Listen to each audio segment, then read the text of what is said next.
RS football ഫാമിന്റെ പുതിയ വീഡിയോയിലേക്ക് എല്ലാ മാന്യപ്രേക്ഷകർക്കും സ്വാഗതം. നമ്മൾ ഇന്ന് സംസാരിക്കാൻ പോകുന്ന ഇംഗ്ലീഷ് പ്രീമിയർ ലീഗിൽ 28 റൗണ്ട് മത്സരങ്ങൾ കംപ്ലീറ്റ് ചെയ്തിരിക്കുന്നു. ചില ടീമുകളുടെ 29 മത്സരങ്ങളായിട്ടുള്ള കാര്യമാണ് എല്ലാവരും ഓർപ്പെടുത്തുന്നത്. അപ്പോ എടുത്തു പറഞ്ഞ രണ്ട് കളികൾ മാഞ്ചസ്റ്റർ യുണൈറ്റഡിന്റെ കളി ഉണ്ടായിരുന്നു, അതേപോലെ തന്നെ ചെൽസി വേഴ്സസ് ആർസണൽ മത്സരം ഉണ്ടായിരുന്നു. അങ്ങനെ ഈ കളി രണ്ടും കാണുന്നതിന്റെ ഇടയിൽ നമുക്ക് ഇന്ത്യക്ക് ഇമ്പോർട്ടന്റ് ആയ ഒരു മത്സരം ഉണ്ടായിരുന്നു. ഇന്ത്യൻ ക്രിക്കറ്റ് ടീമിന് വെസ്റ്റ് ഇൻഡീസ് ആയിട്ടുള്ള മത്സരത്തിൽ ജയിച്ചാൽ മാത്രമാണ് സെമി ഫൈനലിലേക്ക് കയറാൻ പറ്റുള്ളൂ എന്നുള്ള അവസരത്തിൽ ഇങ്ങനെ നിൽക്കുകയാണ്. അങ്ങനെ ഫസ്റ്റ് ബാറ്റ് ചെയ്തപ്പോൾ 190 സംതിങ് റണ്ണുകൾ അവർ അടിച്ചു കൂട്ടിയിട്ടുണ്ടായിരുന്നു വെസ്റ്റ് ഇൻഡീസ്. അങ്ങനെ സെക്കൻഡ് ബാറ്റിങ്ങിന് ഇറങ്ങി സഞ്ജു സാംസങ് ആണ് ഓപ്പണിംഗ് ബാറ്റ് ചെയ്യുന്നത്. അപ്പോൾ സാംസങ്ങിന്റെ ഒരു 25-30 റൺസ് ഇങ്ങനെ കണ്ടിട്ട് അതിനുശേഷം പോവുകയാണെങ്കിൽ ഇരുന്ന് TV കാണാന്നുള്ളതിൽ ഒരു സൈഡിൽ ഫുട്ബോൾ കളി കാണുന്നുണ്ട്, ഒരു സൈഡിൽ ക്രിക്കറ്റും കണ്ടുകൊണ്ട് ഇങ്ങനെ കളി കൊണ്ടിരിക്കുന്നത്. അപ്പൊ 30 കഴിഞ്ഞ് 40 കഴിഞ്ഞ് 50 പോയപ്പോൾ ഇന്ന് സഞ്ജുവിന്റെ ദിവസം ഒന്ന് തീരുമാനിച്ചു കഴിഞ്ഞു. ഓരോ മലയാളികളും ആവേശം കൊണ്ടിട്ട് അഭിമാനിക്കുന്ന ഒരു നിമിഷമായിരുന്നു. എന്തായിരുന്നു സൂര്യകുമാറെ ക്യാപ്റ്റൻ പറഞ്ഞിട്ടുണ്ടായിരുന്നു? ആരിനെ തിലകനെ മാറ്റിയിട്ട് അവിടെ കളിപ്പിക്കണം, അതോ നമ്മുടെ പ്രഷർ കണ്ടാൽ പേടിക്കുന്ന ചങ്ങായിനെ മാറ്റിയിട്ട് എന്താ ചങ്ങായി 2 ക്യാച്ച് ഡ്രോപ്പ് ചെയ്തിട്ടുണ്ടായിരുന്ന കളിയിൽ ഓപ്പണിംഗ് ഇറങ്ങിയിട്ട് എന്താ കാണിച്ചത്?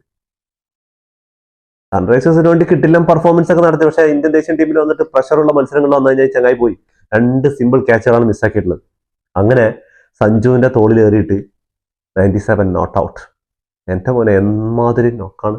ഇങ്ങനെ ഒരു മത്സരമാണ് ഓരോ മലയാളികളും സഞ്ജുവിൽ നിന്ന് പ്രതീക്ഷിക്കും. ഇനിയും അങ്ങനെ ക്യാപ്റ്റന്റെ അവസാനം ഇങ്ങനെ തൊപ്പി ഊരിയിട്ട് തല കുനിക്കേണ്ടി വന്നു സഞ്ജുവിന് മുന്നിൽ. അമ്മാതിരി പെർഫോമൻസിൽ എടുത്തത് ഇന്ത്യനെ സെമി ഫൈനലിലേക്ക് എത്തിക്കുകയും ചെയ്തു. ഡു ഓർ ഡൈ മത്സരമായിരുന്നു. ആർക്ക് വേണമെങ്കിലും വെസ്റ്റ് ഇൻഡീസ് ജയിക്കുകയാണെങ്കിൽ വെസ്റ്റ് ഇൻഡീസ് സെമി ഫൈനലിലാണ്. അങ്ങനെ ഒരു മത്സരം പോയിക്കൊണ്ടിരിക്കുമ്പോൾ അതിൽ മാസ്റ്റർ ക്ലാസ് ഇന്നിങ്സ് തിലക് വന്നു, ഇഷാൻ കിഷൻ വന്നു, ഹാർദിക് പാണ്ഡ്യ വന്നു. പക്ഷെ ഒരു സൈഡിൽ ഇങ്ങനെ ഒറ്റയ്ക്ക് നിന്നിട്ട് പ്രകൃതി സ്കോർ ചങ്ങായി എടുക്കുന്നത്. അതൊരു സൂര്യകുമാർ വന്നിട്ടുണ്ടായി. എന്നിട്ട് എന്തായി? അവസാനം ചങ്ങായി അങ്ങോട്ട് ഇങ്ങനത്തെ ഒരു എന്താ പറയാ ഉത്തരവാദിത്തപരമായിട്ട് ഇങ്ങനെയുള്ള മാച്ചാണ്, അല്ലാതെ വന്ന് അടിച്ച് പടപടാന്ന് പോകല്ല. മാതിരി ഉത്തരവാദിത്തപരമായിട്ട് ആൾക്കറിയാം ഇന്ന് എന്റെ ദിവസമാണ്, എനിക്ക് ഇങ്ങനെ കളിച്ചേ പറ്റുന്നില്ല. ആ കളിക്കുന്ന സമയത്ത് കളിച്ച് അറ്റാക്ക് ചെയ്ത് അങ്ങനെ അടിപൊളി ഒരു കളി എന്ന് പറഞ്ഞാല് സഞ്ജുവിന്റെ ഞാൻ കരിയറിൽ തന്നെ ഇമാതിരി ഒരു പെർഫോമൻസ് അടിച്ച് സെഞ്ചുറി ഒക്കെ അടിച്ചിട്ടുണ്ട് ഇതിനു മുന്നും, പക്ഷെ ഇമാതിരി മെച്ചാരിറ്റി ഉള്ള ഒരു പെർഫോമൻസ് കണ്ടത്. അതിന്റെ ഇടയിൽ ഫുട്ബോൾ കളി ഇങ്ങനെ ഇടയിലടിയിൽ പോയി അങ്ങനെ ഒന്നല്ലാതെ ഓരോ ബോള് ചെയ്യുന്നതിന്റെ ഗ്യാപ്പിൽ ഫുട്ബോൾ നോക്കും. അങ്ങനെ മാഞ്ചസ്റ്റർ യുണൈറ്റഡിന്റെ കളിയും കണ്ടു, ചെൽസി വേഴ്സസ് ആർസണൽ മത്സരം കണ്ടിരിക്കും. അപ്പൊ ആദ്യമായിട്ട് മാഞ്ചസ്റ്റർ യുണൈറ്റഡ് മത്സരത്തിലേക്ക് വരാം. മത്സരത്തിൽ ഒരു ഗോളിൽ പുറകിൽ പോയ ശേഷം 2-1 തിരിച്ചുവരവാണ് മൈക്കൽ കാരിക്കിന്റെ ചുവന്ന ചെകുത്താന്മാർ. എന്താണ് ഈ ചങ്ങായിമാർ കാണിക്കുന്നത്? 7 മത്സരങ്ങളായി കണ്ടിന്യൂസ് ആയിട്ട് വിജയമാണ്. അതിൽ ഒരെണ്ണം മാത്രം തോറ്റില്ല. അതൊന്നും തോറ്റില്ല. ആ ചങ്ങായിയുടെ മുടിയും കൂടി വെട്ടിട്ട് ആ ചങ്ങായിയുടെ സോഷ്യൽ മീഡിയ അക്കൗണ്ട് അങ്ങോട്ട് പൂട്ടിക്കേണ്ട കാര്യം ഉണ്ടായിരുന്നുള്ളൂ. അതിൽ കൊണ്ടുപോയി സമനില നേടി. അതിലും തോറ്റിട്ടില്ല, സമനിലയാണ്. അങ്ങനെ ഇംഗ്ലീഷ് പ്രീമിയർ ലീഗിന്റെ പോയിന്റ് ടേബിളിൽ ചാഞ്ചാട്ടം വന്നിരിക്കുകയാണ്. 1-2 സ്ഥാനത്തിനല്ല കേട്ടോ, 3-ാം സ്ഥാനത്തുള്ള ആസ്റ്റൺ വില്ല അവസാന മത്സരത്തിൽ വീണ്ടും പരാജയം. അവർ ഈ 2026 അവർക്ക് ശരിയല്ല തോന്നുന്നുണ്ട് കേട്ടോ. 2026 തോൽവിയും സമനിലയായിട്ട് ഇങ്ങനെ പോയിക്കൊണ്ടിരിക്കുകയാണ്. അങ്ങനെ 51 പോയിന്റ് വേണ്ട, ഒരേ പോയിന്റാണ്. പക്ഷെ ഗോൾ ശരാശരിയിൽ മാഞ്ചസ്റ്റർ യുണൈറ്റഡ് 3-ാം സ്ഥാനത്തേക്ക് എവിടെ കിടക്കുന്നുണ്ടായിരുന്നാണ്.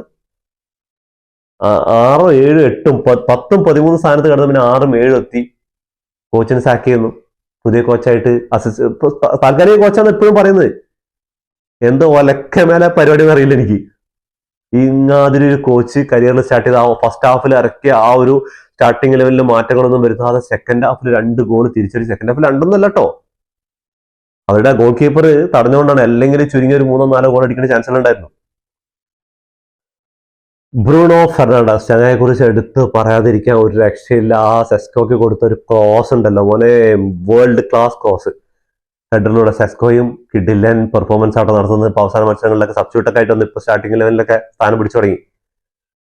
അങ്ങനെ ബ്രൂണോ ഫെർണാണ്ടസിന്റെ കാര്യം പറയുകയാണെങ്കിൽ ഈ സീസണിൽ 13 അസിസ്റ്റ്, ഏറ്റവും കൂടുതൽ അസിസ്റ്റ് ഇംഗ്ലീഷ് പ്രീമിയർ ലീഗ് ഈ സീസണിൽ കൊടുത്തുള്ള ചങ്ങായാണ്.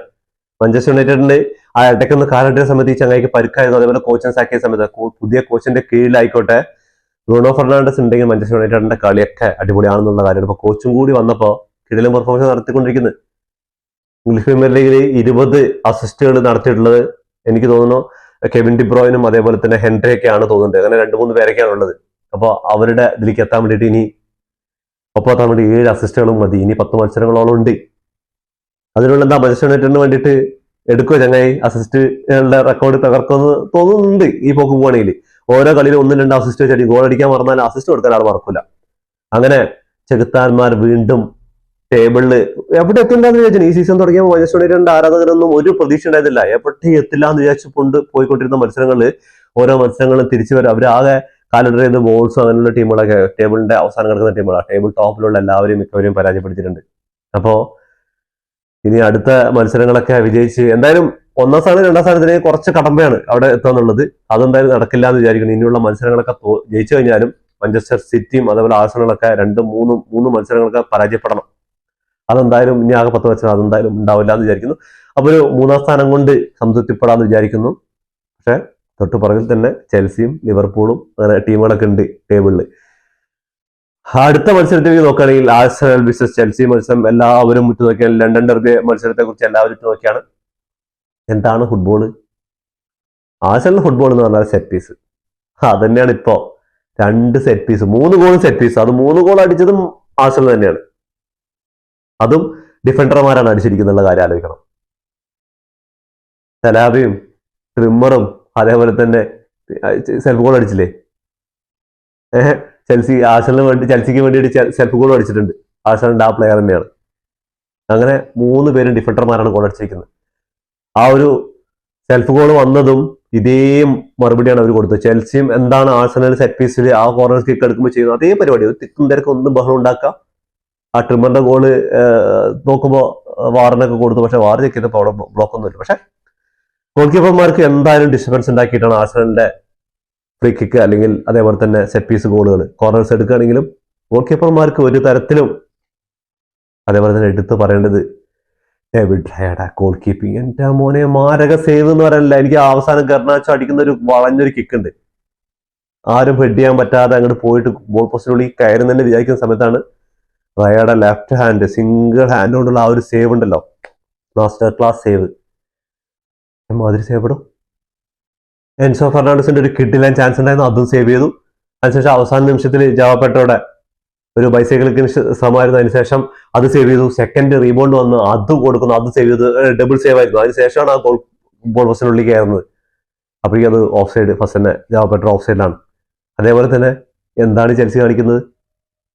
8 8 9 റെഡ് കാർഡ് ഈ സീസണിൽ.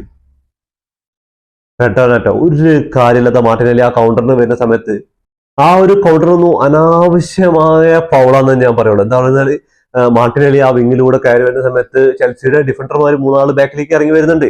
ആരും അങ്ങനെ കൗണ്ടർ അടിച്ച് ഗോൾ അടിക്കണമെന്നില്ല. ആ സമയത്തുകൊണ്ട് ഈ ചങ്ങായി കൊണ്ടിട്ട് കാല് കൊണ്ടിടലും ആവശ്യമില്ലാത്ത റെഡ് കാർഡ് വാങ്ങിക്കലും അല്ലെങ്കിൽ ചിലപ്പോൾ ചെൽസി സമനിലെങ്കിൽ നേടിയിട്ടുണ്ടാവും. എന്ന് പറഞ്ഞാൽ 10 ആളായപ്പോഴാണ് കുറച്ചുകൂടെ അഗ്രഷനും പ്രസിയും കാര്യങ്ങളൊക്കെ ചെൽസി തുടങ്ങി. ഫസ്റ്റ് ഹാഫിൽ ചെൽസി 0 ആയിരുന്നു, ഒരു ചാൻസ് അങ്ങനെ ക്രിയേറ്റ് ചെയ്തിട്ടുള്ളത്. പക്ഷെ സെക്കൻഡ് ഹാഫ് വന്നപ്പോൾ ഇവര് കളിക്കാൻ തുടങ്ങി. അതിനുശേഷം റെഡ് കാർഡ് കിട്ടിയപ്പോൾ ഇവര് കൂടുതൽ കളി തുടങ്ങി. എന്താണ് ഇങ്ങനെ ചെൽസി ഈ സീസണിൽ എത്ര റെഡ് കാർഡ് കിട്ടിയിരിക്കുന്നത്? ആര് കറക്റ്റായിട്ട് ആ എത്ര റെഡ് കാർഡ് കിട്ടിയെന്നുള്ളത് നിങ്ങൾ ചെൽസി ഫാൻസ് ഒന്ന് കമന്റ് ബോക്സിൽ കമന്റ് ചെയ്യാൻ മറക്കരുത്. അങ്ങനെ ആഴ്സണലിന് വീണ്ടും തലപ്പത്തെത്തിക്കാണ്.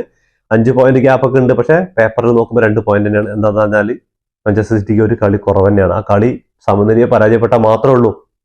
അല്ലെങ്കിൽ ആഴ്സണൽ 5 പോയിന്റ് ഗ്യാപ്പ് എത്തും, അല്ലെങ്കിൽ 2 പോയിന്റ്. ആ പേപ്പറിൽ ഇപ്പോഴും ഉള്ളത് ആ 2 പോയിന്റ് തന്നെയാണ്. അടുത്ത കളി ആ മത്സരത്തിന്റെ റിസൾട്ട് വന്നാൽ ഓൾറെഡി പോയിന്റ് നമ്മൾ ലീഡ് ചെയ്ത് വെച്ചിട്ടുള്ള കാര്യം ആഴ്സണലൊക്കെയാണ്. പക്ഷെ ഇനിയും 10ഓളം മത്സരങ്ങൾ ബാക്കിയുണ്ട്. ആഴ്സണലിന് 9 മത്സരങ്ങൾ ജയിക്കുകയാണെങ്കിൽ അവര് ഈ സീസണിൽ ഈ സാല കപ്പ് നമ്മൾ പറഞ്ഞ പോലത്തെ ഈ സീസണിൽ നമ്മൾ കപ്പടിക്കുന്നുള്ള കാര്യത്തിലാണ്. സിറ്റി തൊട്ട് പുറകിൽ തന്നെ ഉണ്ട് എന്നുള്ള കാര്യം മാത്രം ആലോചിച്ചാൽ അവർ ടെൻഷൻ ഉള്ളൂ. ബാക്കി എല്ലാ കാര്യം കൊണ്ടും അവർ ഓക്കെയാണ്. അതേപോലെ തന്നെ ഈ സീസണിൽ 13ഓളം ക്ലീൻ ഷീറ്റുകൾ ഏറ്റവും ടോപ്പിൽ നിൽക്കുന്ന റയാണ്. തൊണ്ട ശരിയില്ലാത്തോണ്ടാട്ടോ ഇന്നലെ വീഡിയോ ഇടാത്തത്. ഇന്നലെ ഇടേണ്ട വീഡിയോ ആണ്, പക്ഷെ തൊണ്ട ശരിയില്ല. എല്ലാ തമ്മിലും കാര്യങ്ങളൊക്കെ റെഡിയാക്കി വെച്ചു. പക്ഷെ സംസാരിക്കുമ്പോൾ ഇങ്ങനെ ചുമച്ചുകൊണ്ടൊക്കെ ഇരിക്കുന്നതുകൊണ്ട് ചെയ്യാൻ പറ്റിയില്ല. അപ്പൊ എല്ലാവരും ക്ഷമിക്കണം. അപ്പൊ ഇനിയുള്ള മത്സരങ്ങൾ ബ്രൈറ്റൺ ആയിട്ട്, എവർട്ടൺ ആയിട്ട്, അതേപോലെ തന്നെ ബോൺമൗത്ത് ആയിട്ട്, ക്രിസ്റ്റൽ പാലസ് ആയിട്ട്, മാഞ്ചസ്റ്റർ സിറ്റി ആയിട്ട്, ഫുൾഹാം ആയിട്ട്, വെസ്റ്റ് ഹാം യുണൈറ്റഡ് ആയിട്ട്, ക്രിസ്റ്റൽ പാലസ്, ബേൺലി ആയിട്ടൊക്കെ ഉണ്ട് കളി. 9 മത്സരം കണ്ട് 9 മത്സരങ്ങൾ ജയിച്ചാൽ ആഴ്സണൽ ഫാൻസ് ഹാപ്പി. അവരുടെ ഇംഗ്ലീഷ് പ്രീമിയർ ലീഗ് എന്ന സ്വപ്നം, കുറെ കാലത്തെ സ്വപ്നം അവർ പൂവണിയെന്ന് വിചാരിക്കുന്നു. അപ്പൊ എന്തായാലും നമുക്ക് സ്റ്റാറ്റസുകളിലേക്ക് ഒന്ന് കടന്നു നോക്കിയാലോ. ആഴ്സണൽ വിസസ് ചെൽസി മത്സരത്തെ സ്റ്റാറ്റസിൽ നോക്കി കഴിഞ്ഞാൽ 10 ഷോട്ടുകളാണ് ആഴ്സണൽ എടുത്തുള്ളത്. അതിൽ 5 ഓൺ ടാർജറ്റ് ആയപ്പോൾ ചെൽസി 7 എടുത്തത്, അതിൽ 2 മാത്രം ഓൺ ടാർജറ്റ് ആയത്. 42% പൊസിഷൻ ഉണ്ടായിരുന്നു ആഴ്സണലിൽ, 58% ചെൽസിന്റെ ഒരു ബോൾ ഉണ്ടായിരുന്നു. അതെന്താ കാര്യം? ഫസ്റ്റ് ഹാഫിൽ ആ നിറമങ്ങിയ പ്രകടനം തന്നെയാണ് അവർക്ക് പ്രശ്നമായത്.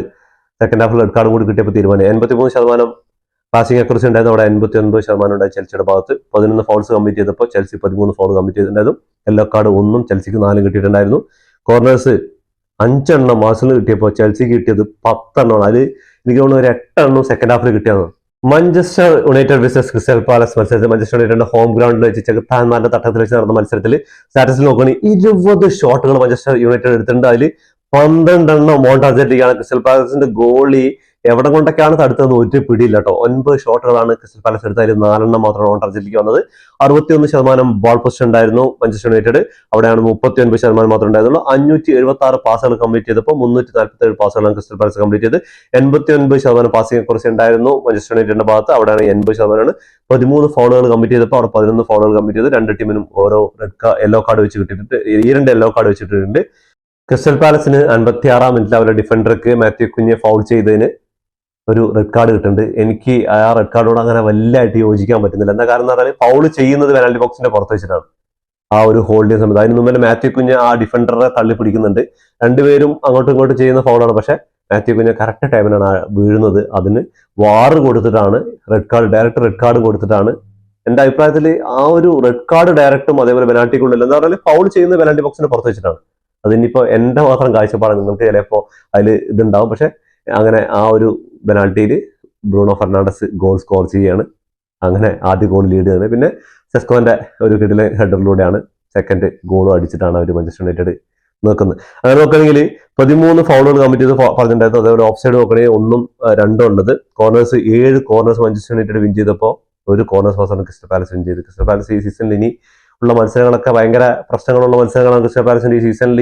ഈ ഒരു അടുത്ത കുറച്ച് മത്സരങ്ങൾ നോക്കിക്കഴിഞ്ഞാൽ അതേപോലെ തന്നെ എന്തായിരിക്കും ഇംഗ്ലീഷ് പ്രീമിയർ ലീഗിൽ നടക്കാൻ പോകുന്നത്? Chelsea, Arsenal, Manchester United, Manchester city, Liverpool, ഇങ്ങനെ എല്ലാ ടീമുകളും ഇങ്ങനെ ഓരോ കളിയും തോറ്റും ജയിച്ചും ഒക്കെ വന്നുകൊണ്ടിരിക്കുക.